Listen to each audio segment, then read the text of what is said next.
नमस्कार। आज हम क्लास 12th जियोग्राफी 2025 में सीबीएसई का जो एनुअल एग्ज़ाम हुआ है इसका डिटेल सॉल्यूशन करेंगे। ब्रीफ सॉल्यूशन मैंने आपके लिए भेज दिया था पहले ही, लेकिन आज इसमें हम कंप्लीटली जो 3 मार्क्स और 5 मार्क्स क्वेश्चन प्लस मैप्स हैं उनका भी अध्ययन साथ में करेंगे। तो कोड है 64/6/2, 1 एंड 3। तीनों ही सेट में केवल क्वेश्चनों को आगे पीछे सफल किया गया है। मैं यहाँ पर सेट नंबर 2 का सॉल्यूशन कराऊंगा, जिससे आप विद्यार्थी सेट 1 और सेट 3 का भी अपना आंसर मैच कर सकते हैं। केवल क्वेश्चनों को आगे पीछे सफल किया गया है, अब की बार क्वेश्चन चेंज नहीं था कोई भी। तो सबसे पहला क्वेश्चन पूछता है कि मध्य प्रदेश के अंदर जो वाटर शेड मैनेजमेंट है, इसके लिए जो जब्वा एरिया है वहाँ पर जो पैसा है, वित्तीय पोषण है, फंडेड किया गया था, वो किसकी तरफ से किया गया था? तो इसका आंसर आएगा सेंटर गवर्नमेंट। देन पूछता है विच one of the following is the disadvantage of free trade. Free trade अगर कोई कंट्री करता है तो उसका डिसएडवांटेज होता है कि उस देश के अंदर जो माल है वो डंप कर दिया जाता है। माल की डंपिंग दूसरे देशों के द्वारा कर दी जाती है। नेक्स्ट क्वेश्चन नंबर 3 देखते हैं। कह रहा है जब आउटसोर्सिंग की जाती किसी भी स्थान पर तो उसके लिए जो वर्क फोर्स है उसमें क्या क्या बाह्य स्रोतन में उनकी विशेषताओं के बारे में आपने पढ़ना है। देखो ये सही है, ये सही है, ये सही है, जरूरी नहीं है कि उसको इंग्लिश आती हो। तो अब 1, 3 और 4 देख लीजिए, जिसमें 1, 3 और 4 ऑप्शन सी सही है। ठीक है। नेक्स्ट कहता है कि ये international basis of international trade हैं और उनकी फीचर्स हैं, तो इनके आधार पर कॉलम 1 और 2 को मैच करना है। तो देखिए जो होती है ना जियोलॉजिकल स्ट्रक्चर, ये डिटरमाइन करता है कि वहाँ पर किस प्रकार के मिनरल रिसोर्स होंगे। मिनरल रिसोर्स ये जो है इंडस्ट्रियल जो होती हैं उनके डेवलपमेंट में बेस बनते हैं। किसी भी स्थान की क्लाइमेट जो है वो डिटरमाइन करती है कि वहाँ पर जो बायोटिक लाइफ है वो कैसी होगी, और कल्चरल फैक्टर डिटरमाइन करते हैं कि वहाँ पर किस प्रकार का क्राफ्ट एंड स्किल जो है वो उससे रिलेटेड रहेगा। तो अब आप इसको मैच कर लीजिए। ए के सामने 2, बी के सामने 3, सी के सामने 1 एंड डी के सामने 4, तो ऑप्शन ए सही है। ठीक है, तो ये इसका आंसर रहेगा। इसी प्रकार से नेक्स्ट क्वेश्चन है, ये था क्वेश्चन सही मैच पूछ रहा है कि कौन सा एक पेयर जो है वो ठीक ढंग से करेक्टली मैच्ड है। तो इसमें से माइनिंग टाउन है सिंगरौली, बाकी के सभी जो है वो गलत मैच है। नेक्स्ट पूछता है इनमें से एक औद्योगिक नगर इंडस्ट्रियल टाउन जो है वो ये सलेम है, ये तमिलनाडु के अंदर है। ठीक है, तो इसका आंसर हो जाएगा क्वेश्चन नंबर 6 का ए। नेक्स्ट कहता है कि आपने ओल्ड टू न्यू की ओर अरेंज करना है दिए गए जो शहर हैं इनको। तो देखो सबसे ओल्डेस्ट वन है वाराणसी, ये एक है, फिर लखनऊ, फिर जमशेदपुर और फिर भिलाई। ठीक है, अब ये ऑप्शन मिला लीजिए 2, 1, 4, 3। ठीक है, तो सी ऑप्शन इसका सही आंसर हो जाएगा। ने कहता है कि कौन सा जो सड़कों की कंडीशन को इम्प्रूव करने के लिए बनाया गया था। अब इसमें से 2 स्कीमें हैं जो इम्पोर्टेंट रही, लेकिन इसका आंसर जो है वो 20 ईयर प्लान है। कुछ विद्यार्थी नागपुर प्लान लगा गए होंगे, तो वो आंसर आपका रॉन्ग रहने वाला है, क्योंकि वो आज़ादी से पहले की बात है। इम्प्रूवमेंट के लिए जो बात हुई थी वो 20 ईयर प्लान थी। नेक्स्ट कहता है ऑप्शन कह रहा है कि lack of basis necessary such as housing, health, drinking water etcetera are founded in the slum settlements. ठीक है, ग्रामीण जो स्लम सेटलमेंट होती गंदी बस्तियाँ, और गवर्नमेंट ने स्वच्छ भारत मिशन जो है इसके लिए लॉन्च किया गया है अर्बन एरिया में। देखो मेरे अनुसार इसका आंसर होना चाहिए both A and R correct, और एक्सप्लेन भी सही कर रहा है मैं, लेकिन इस ऑप्शन बी को भी डिनाई नहीं करूंगा। हो सकता है कि अभी एग्जैक्ट आंसर देखना पड़ेगा कि सीबीएसई की जो मार्किंग स्कीम आएगी उसमें इसका आंसर क्या दिया गया है। तो जो भी आपके पेपर चेक करेंगे टीचर, वो पहले मार्किंग स्कीम को देखेंगे कि उसमें एग्जैक्ट आंसर क्या है। क्योंकि देखो जो स्वच्छ भारत मिशन है ये भी शहरों की जो क्वालिटीज़ हैं उनको इम्प्रूव करने के लिए बनाया गया है, और शहरी एरिया में ही स्लम सेटलमेंट मिलती हैं। इसलिए मुझे लगता है कि दोनों ऑप्शन सही हैं और सही करेक्ट एक्सप्लेनेशन है, लेकिन बी भी हो सकता है। ठीक है, चलो खैर वो तो बाद में देखते हैं क्या होगा। नेक्स्ट है कंजम्पशन ऑफ इंफॉर्मेशन।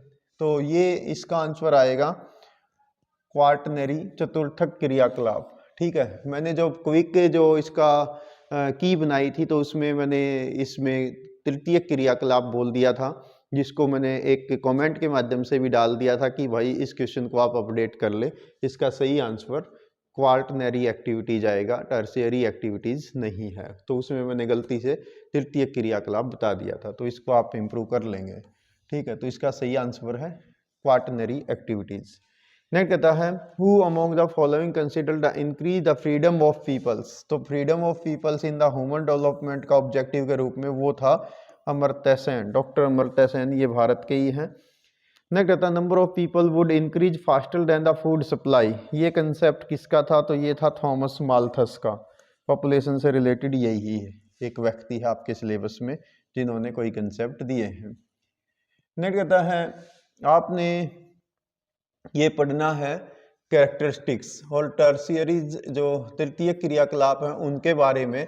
तो इनमें तृतीय क्रियाकलाप में रॉ मटेरियल का काम नहीं होता, बाकी के तीनों होते हैं। तो 2, 3 और 4 ऑप्शन देख लीजिए, 2, 3 और 4, ऑप्शन डी सही है। नेक्स्ट कहता है WTO के बारे में नीचे कुछ स्टेटमेंट दी गई हैं, जो सही स्टेटमेंट है उनको आपने आइडेंटिफाई करना है। तो इसके बारे में सही स्टेटमेंट केवल ए है कि इसका प्राचीन नाम गैट था 1995 से पहले। ठीक है, तो ये इसका सही आंसर है गैट। नेक्स्ट आपको ये एक पैराग्राफ दिया गया था, इसके आधार पर आपने आंसर इसके देने थे क्वेश्चन नंबर 15, 16 एंड 17 के। तो इसका देख लेते हैं। पहला क्वेश्चन पूछता है कि ज्योग्राफी का कोर कंसर्न किससे होता है? तो वो होता है earth as a human being, पृथ्वी मानव के घर के रूप में। देन कहता है कि which one of the following help human being to develop high order technology. तो हाई ऑर्डर टेक्नोलॉजी हम जब डेवलप कर पाए जब हमने नेचर के जो लॉ हैं उनको अच्छे ढंग से समझ लिया। देन कह रहा है to understand the earth surface in the geography which of the following inseparables, यानी जो अविभाज्य हैं जिनको अलग नहीं किया जा सकता, वो है नेचर एंड ह्यूमन। ठीक है, तो ये इसका सही आंसर होगा। नेक्स्ट है आपके लिए ये सोर्स बेस्ड क्वेश्चन दिया गया है। अब इसके आधार पर आपने आंसर देने हैं, तो देने थे। तो नंबर 1 तो ये पूछता है कि ये जो वाटरवे है इसका नाम क्या है? इसका नाम है राइन वाटरवे। ठीक है, ये आपने लिखना था राइन वाटरवे। ठीक है, हिंदी में आपने लिखा होगा राइन जल मार्ग। ठीक है, अब पूछता है कि ए और बी पर कौन कौन से स्थान हैं? तो यहां पर है रॉटरडम। ठीक है, ए जो है ये रॉटरडम है और ये बी जो है ये बेसेल है। ठीक है, यहां आपने लिखना था रॉटरडम और यहां पर लिखना था बेसेल। ठीक है, देन इसका सिग्निफिकेंस आपसे पूछता है कि ये इसका सिग्निफिकेंस क्या है। देखो ये सिग्निफिकेंस है, ये यूरोप के बहुत सारे कंट्रीज को, जैसे फ्रांस हो गया, लग्जमबर्ग हो गया, बेल्जियम है, जर्मनी है, ठीक है, इसके अलावा इन स्विट्जरलैंड का कुछ हिस्सा, इन सब के लिए एक बहुत लंबा वाटरवे दे देता है जो नॉर्थ सी के माध्यम से अटलांटिक ओशन तक ये कनेक्ट हो जाता है। तो ये इसका इंपॉर्टेंस था। नेक्स्ट ऐसा ही क्वेश्चन आपसे है फिर यहाँ पर सोर्स बेस्ड में कि ये क्वेश्चन है ह्यूमन डेवलपमेंट के जो हैं एरिया बताने आपने। एरिया, अब देखा इसके एरिया क्या है? SS2 रिसोर्स हो गया, हेल्थ इसका एक एरिया हो गया, एजुकेशन इसका एक एरिया हो गया। तो 18.1 का आंसर यहाँ है। देन पूछता है mention 2 reason lack of capability freedom in the basis of choices. तो इसमें क्या है कि ये चॉइस कैपेबिलिटीज देखो यहाँ पर है, तो यहाँ से आप ये कोई भी दो बातें लिख सकते थे, ठीक है। ये सारे कारण हैं जहाँ पर चॉइसेस जो है फ्रीडम वो नहीं रह पाती। Next explain the condition in which the choices of people are restricted. तो इसका आंसर आपका यहाँ पर क्यों उनकी चॉइसेस हेल्थ एजुकेशन ये ठीक है डू नॉट हैव कैपेबिलिटी। तो जो लोग शिक्षा में हेल्थ में या रिसोर्सेज में पिछड़ जाते हैं तो वो उनके लिए एक प्रकार का ये लिमिटेशन हो जाती है कि रिस्ट्रिक्शन हो जाती है कि वो डेवलप नहीं हो पाते हैं, ठीक है। तो ये इसका आंसर यहाँ पर हो जाएगा। नेक्स्ट इसी प्रकार से ये आपका कुछ क्वेश्चन है, तो इनको एक क्विकली एक बार देख लेते हैं कि आपने क्या लिखा जाना चाहिए था। सबसे पहले कुछ क्वेश्चन पूछता है क्वेश्चन नंबर 20 का part 1 characteristics of Kolkata sea port. आपने बताना है कि कोलकाता सी पोर्ट जो है वो भारत के पूर्व में है, यहाँ पर वेस्ट बंगाल में हुगली नदी के किनारे पर, और ये समुंदर से अंदर है और रेवराइन पोर्ट है। नदी में जब ज्वार भाटा आता है तो इसमें पानी भरता है हुगली रिवर में और सिर्फ यहाँ तक पहुँचते हैं, ठीक है। और इसके आसपास में जो है जूट इंडस्ट्रीज लगी हुई हैं जिससे रॉ मटेरियल और जो निर्मित माल है उसको कोलकाता पोर्ट जो है फैसिलिटी देता है। इसके बर्डन को कम करने के लिए हल्दिया पोर्ट बनाया गया है, ये आप बता सकते थे। देन आप बता सकते थे, देन क्वेश्चन था मुंबई सी पोर्ट की। तो मुंबई सी पोर्ट जो है वो भारत के पश्चिम में है, महाराष्ट्र में है, भारत का सबसे बड़ा पोर्ट है, इसे गेटवे ऑफ इंडिया भी कहा जाता है। और इसका जो कैचमेंट एरिया है वो महाराष्ट्र, कर्नाटका, इसके अलावा गुजरात, मध्य प्रदेश, छत्तीसगढ़, ये सारा एरिया इसका है और ये सबसे बड़ा भारत का सी पोर्ट है, ये आप बता सकते थे। देन आपसे पूछता है कोंकण रेलवे, तो आप बताओगे कोंकण रेलवे जो है ये इंजीनियरिंग का करिश्मा कहलाता है। ये महाराष्ट्र के रोहा से कर्नाटका के मंगलुरु तक जाता है और ये अनेकों नदियाँ और ब्रिजेज को पार करता है, टनल को पार करता है और ये वेस्टर्न घाट के अंदर से गुजरता है, ठीक है। तो ये जो कोस्टल एरिया भारत का पश्चिमी भाग उसकी कनेक्टिविटी को प्रोवाइड कराता है। तो ये आपका आंसर इसमें आना था। नेक्स्ट आपसे ये एक पैराग्राफ दिया गया है ना, वो पिक्चर दी गई है पॉपुलेशन ट्रांजिशन थ्योरी से रिलेटेड। अब इससे रिलेटेड आपसे कुछ क्वेश्चन पूछता है explain the reason of high net population increase in the stage 2।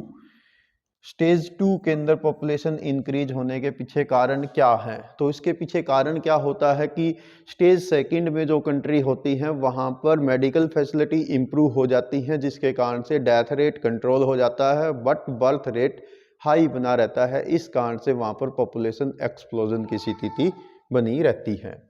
Next आपसे क्वेश्चन देखते हैं क्या पूछा गया था।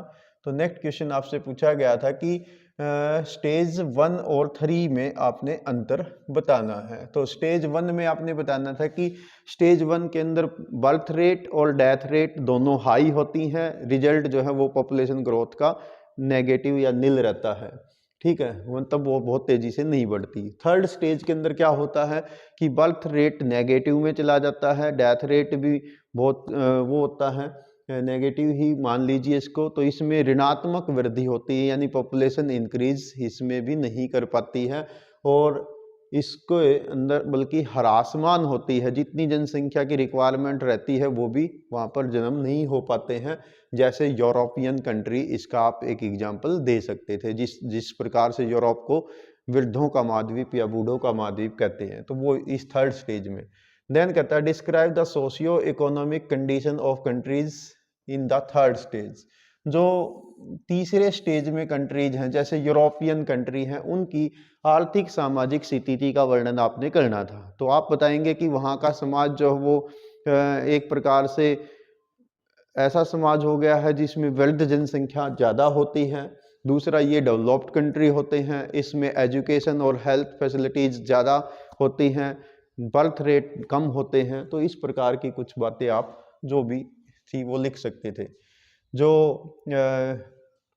दृष्टिबाधित विद्यार्थी हैं उनके लिए ये पूछा गया था कि आप डेमोग्राफिक ट्रांजिशन थ्योरी के बारे में मेन कैरेक्टरिस्टिक्स बताइए।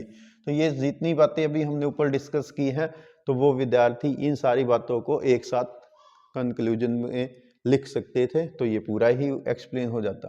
देन कहता है क्वेश्चन नंबर 23 कि जो problem of air pollution, Bharat में जो एयर पॉल्यूशन की समस्या है उसका समाधान क्या है। तो आप इसमें लिख सकते थे सबसे पहले एयर पोल्यूशन के बारे में बताइए, चाहते तो एक दो पॉइंट में या एक सेंटेंस में कारण भी बता सकते थे, और जैसे ही आप कारण एक्सप्लेन करेंगे तो सॉल्यूशन भी आपके सामने ही आएंगे कि हमें इलेक्ट्रिक व्हीकल यूज करने चाहिए, पब्लिक व्हीकल का यूज करना चाहिए, गाड़ी की सर्विसेज टाइम पे करानी चाहिए। इसके अलावा जो है किसी प्रकार की आगजनी से की जो होती हैं या फसलों के अवशेष हैं उनको नहीं जलाया जाना चाहिए। ठीक है, उद्योगों को दूर एरिया में स्थित करना चाहिए, चिमनियाँ जो हैं वो ऊंची होनी चाहिए। ठीक है, ज़्यादा से ज़्यादा प्लांटेशन करना चाहिए, वन महोत्सव हमने सेलिब्रेट करना चाहिए। तो इस प्रकार से बहुत सारे सॉल्यूशन इसके आप बता सकते हैं। देन आपके क्वेश्चन है एस्से टाइप, जो आपने लगभग 150 वर्ड्स के अंदर आंसर देने होते हैं। तो सबसे पहला क्वेश्चन पूछता है कि कॉमन प्रॉपर्टी रिसोर्स क्या है। ठीक है, अब कॉमन प्रॉपर्टी रिसोर्स में आपने बताना था, ये आपका एक्चुअल में लैंड यूज से रिलेटेड क्वेश्चन आपसे पूछा गया था बुक नंबर 2 से, एग्रीकल्चर वाले चैप्टर से। तो कॉमन प्रॉपर्टी रिसोर्स वे रिसोर्स होते हैं जो समलात भूमि होती हैं। ठीक है, अब उनके बारे में आपने इसमें यहाँ पर डिटेल में बताना था कि जो समलात भूमि होती है वो क्या क्या होती है, उसके अंदर कौन कौन सी जमीन आती है, उसके अंदर जो जैसे जो वाटर रिजर्वरीज हैं, या भाई पंचायती भूमि है, या शहरों के अंदर जो पार्क्स हैं। तो इस प्रकार के आप डिटेल इसको करके इसको एक्सप्लेन आपने करना था या आपने किया होगा। नेक्स्ट आपसे पूछता है फीचर ऑफ मिक्स्ड फार्मिंग। अब मिक्स्ड फार्मिंग का सबसे बड़ा एरिया यूरोप है, इसमें फसलें और पशुपालन एक साथ किया जाता है। मेन फोकस होता है कि जो खेतों में हम फसलें बोएंगे वो चारे की होंगी, जिसके द्वारा हम पशुओं को चारे की फसलें खिलाकर उनसे दूध प्राप्त करेंगे या दूध के प्रोडक्ट प्राप्त करेंगे और उनको शहरों में बेच देंगे। इंडिया जैसे कंट्री में भी मिक्स फार्मिंग की जाती है, तो उसको भी आप बता सकते थे। ठीक है, दूसरा मिक्स फार्मिंग में आप ये भी कह सकते हैं कि ऐसी एग्रीकल्चर जिसके अंदर एक साथ कई सारी फसलें एक साथ बोई जाती हैं, तो वो भी आप बता सकते थे। देन आता है मार्केट गार्डनिंग और हॉर्टिकल्चर। अब मार्केट गार्डनिंग भी एक प्रकार की ऐसी खेती होती है जो शहरों के नज़दीक की जाती है, जिसको आप ट्रक फार्मिंग भी कह सकते हैं। यानी शाम को माल जो है ट्रक में लोड कर दिया जाता है और रातों रात उसको मार्केट तक भेज दिया जाता है, या मार्केट के आधार पर खेतों में फसलें बोई जाती हैं, या फूलों की या फलों की खेती की जाती है। हॉर्टिकल्चर में थोड़ा सा आप बता सकते थे कि बागवानी कृषि, उसमें फूलों की खेती के बारे में आप बता सकते हैं। ठीक है, ये भी यूरोपियन एरिया में ज़्यादा खेती ये चलती है। देन आपने बताना था problem regional variation in the population growth in India. तो इसमें आप इंडिया की पॉपुलेशन के बारे में थोड़ा सा जस्ट ब्रीफ देकर और फिर मेन टॉपिक पे आप आ जाते और आप बताते कि रीजनल वेरिएशन कैसे है। जैसे आप देखेंगे उत्तर भारत के मैदानी भाग में पॉपुलेशन ज़्यादा है, और मैदान के भी पूर्वी भाग में जैसे बंगाल, बिहार, उड़ीसा, ठीक है, पूर्वी उत्तर प्रदेश, इसमें जनसंख्या ज़्यादा है। उसके पीछे क्या कारण है आप बताते। लद्दाख में, राजस्थान में, गुजरात में जनसंख्या कम है, क्यों। आप बताते भारत के जो दक्षिण भारतीय राज्य हैं उसमें मीडियम लेवल का पॉपुलेशन डेंसिटी मिलती है, तो उसके पीछे क्या कारण है। तो इस प्रकार से आप इसको वर्गीकृत कर सकते थे। देन आपका आता है analysis 5 factor responsible for the uneven distribution of the population. अब इसमें आपने बताने थे पॉपुलेशन को इफेक्ट करने वाले फैक्टर्स। ठीक है, और वो भी खासकर इंडिया के संदर्भ में।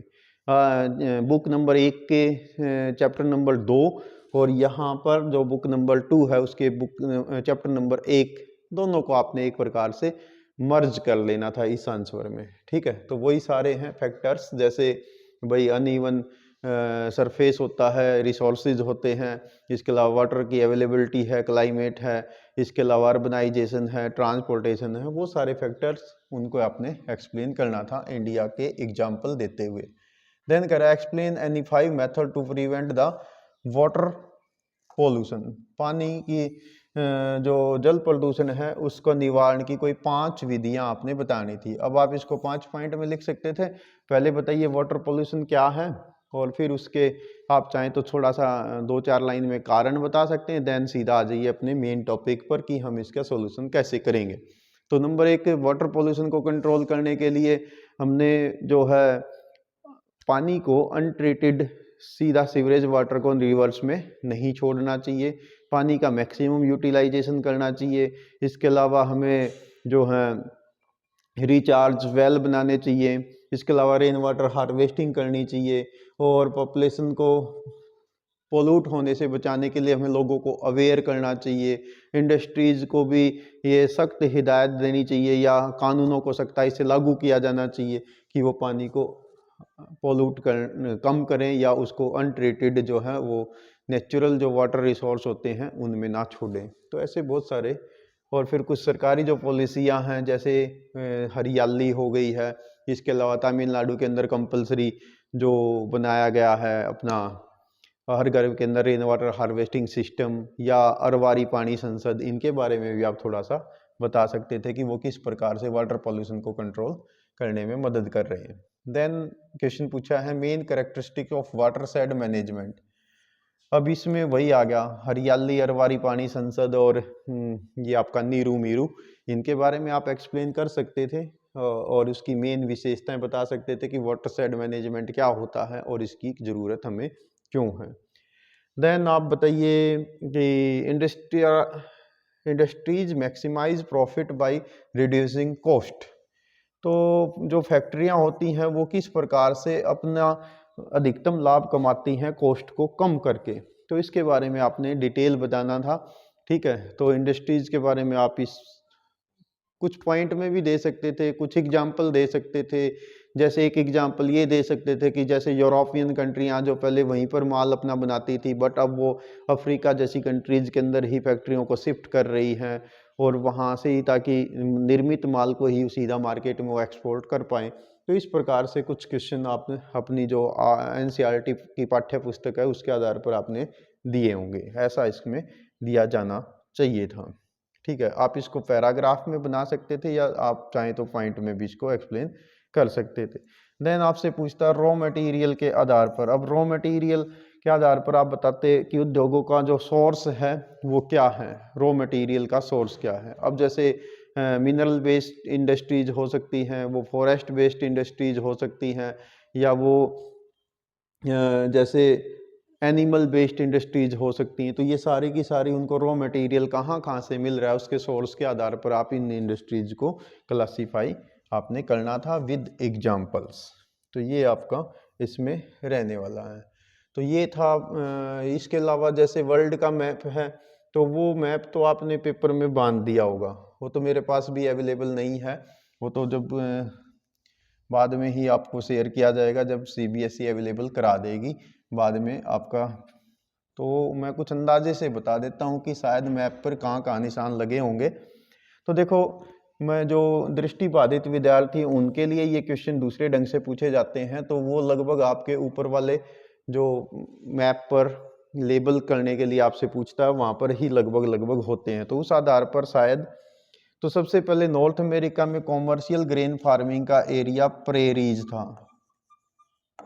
ठीक है, देन पूछता है major subsistence gathering area of Africa. अब इसमें सहारा हो सकता है या आपका वो कालाहारी डेजर्ट का एरिया हो सकता है, यही होंगे, या सेंट्रल अफ्रीका हो सकता है, क्योंकि मैप मेरे पास नहीं है, मैं केवल आईडिया से बता रहा हूँ इस क्वेश्चन का आंसर। देन कर रहा है write the name of the major sea port in the North Europe. North Europe में नॉर्थ कैप ही एक है, शायद यही आपसे पूछा गया होगा। देन आपसे पूछता है major airport in the southern part of North America. अब southern part of North America में न्यू ऑरलियंस ही होगा ये यहाँ पर। ठीक है, न्यू ऑरलियंस। देन करा name the major sea port of South Africa. South Africa में मेजर सी पोर्ट है वो है आपका केप टाउन। ठीक है, यही आपसे पूछा गया होगा, एग्जैक्टली तो कुछ नहीं कह सकता, ये तो केवल अंदाजे से मैं आपको बता रहा हूँ। नेक्स्ट करा name the major area of nomadic herding in the North Asia. अब इसमें आर्कटिक रीजन ही हो सकता है, ठीक है, आर्कटिक रीजन।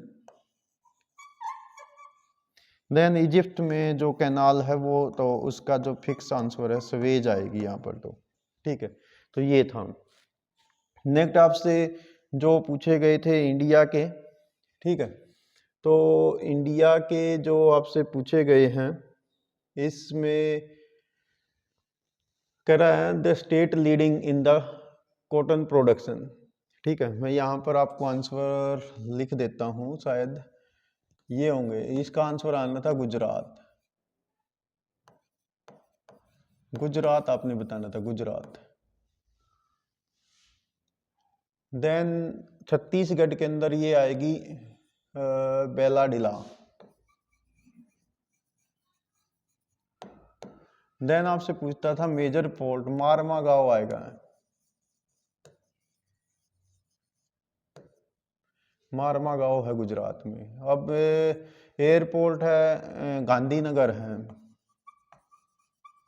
गांधीनगर कह लो या अहमदाबाद कह लो, एक ही है वो, लगभग दोनों शहर अटैच हैं, ठीक है। देन आता है कोलकाता को बर्डन कम करने के लिए हल्दिया, और यहाँ पर लीडिंग स्टेट है आसाम, ठीक है। अब ये आपने एक्चुअली में इंडिया के मैप पर दिखाने थे, तो वो मैं इंडिया के मैप पर ही दिखाता हूँ आपको कि ये आपने कहाँ दिखाने थे, ठीक है। तो इंडिया का मैप यदि आपके सामने मैं लाऊं, तो इंडिया के मैप पर एक्चुअल में ये जो आपसे पूछे गए हैं ये कहाँ आते हैं। अब जैसे कपास का लीडिंग स्टेट, यदि आपसे ये क्वेश्चन नंबर जो था वो आपने दिखाना था ये, ठीक है, ये था आपका 30.1, ठीक है, और इसका आंसर हो गया गुजरात। देन आपसे पूछता है छत्तीसगढ़ के अंदर दक्षिणी भाग में, तो यहाँ पर है, ये आपका आ जाएगा बेला डिला, ये आपने दिखानी थी, यहाँ पर लानी थी। देन आपसे पूछता है झारखंड के उत्तरी भाग में, यहाँ पर एक माइन दिखानी थी आपने जिसका नाम है हजारीबाग।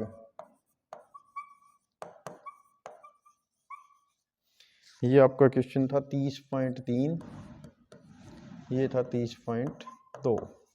देन आपसे पूछता गोवा का एक समुद्री पतन, तो यहाँ पर आपने दिखाना था 30.4 मारमा गांव।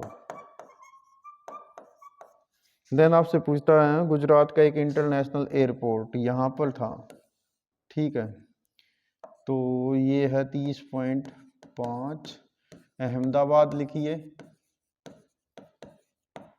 या गांधीनगर लिखिए, ठीक है, वैसे गांधीनगर में है एयरपोर्ट, ठीक है। देन है कोलकाता का बर्डन कम करने के लिए जो पोर्ट बनाया गया है वो है यहाँ पर हल्दिया, ठीक है। देन आपसे पूछता है चाय का गणनीय राज्य है, तो वो ये था, ठीक है, आसाम। आसाम लिखा होगा या आपने असम लिखा होगा, ठीक है। ये क्वेश्चन था 30.7, तो ऐसे आपने इसको दिखाना था। तो प्यारे विद्यार्थियों, ये था आपके ज्योग्राफी के पेपर का सॉल्यूशन। शायद आपने बहुत अच्छा पेपर अटेम्प्ट किया होगा। उम्मीद करते हैं कि आप अच्छा स्कोर करेंगे। Thank you, have a nice day.